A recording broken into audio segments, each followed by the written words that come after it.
मंडळी, देशाला हादरवून सोडणाऱ्या वसईतल्या श्रद्धा वालकर हत्याकांडाला 4 वर्ष उलटून गेली आहेत. पण अजूनही या प्रकरणात न्यायाची प्रतीक्षा कायम आहे.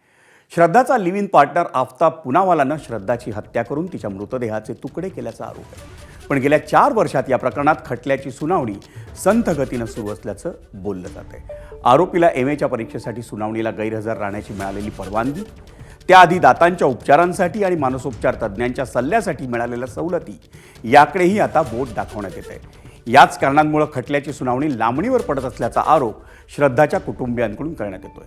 या प्रकरणात आत्तापर्यंत 215हून अधिक सुनावण्या होऊनही अजूनही पुरावे सादर करण्याची प्रक्रिया सुरू आहे.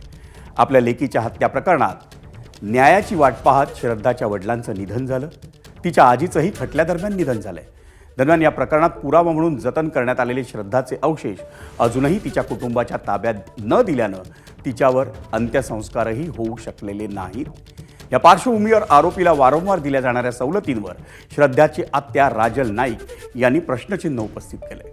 खटल्याची सुनावणी जलद गतीनं पूर्ण करून श्रद्धाला न्याय मिळावा आणि आरोपीला कठोर शिक्षा व्हावी अशी मागणी त्यांनी केली आहे.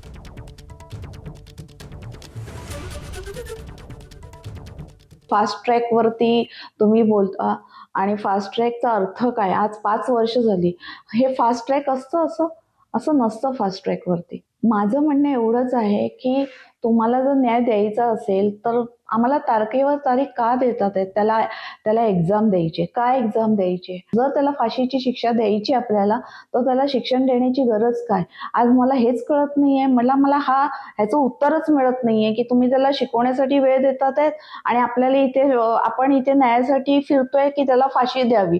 म्हणजे त्याला नक्की फाशी मिळणार आहे का? का आतून काहीतरी चाललेलं आहे? कुठे सेटिंग चालू आहे का?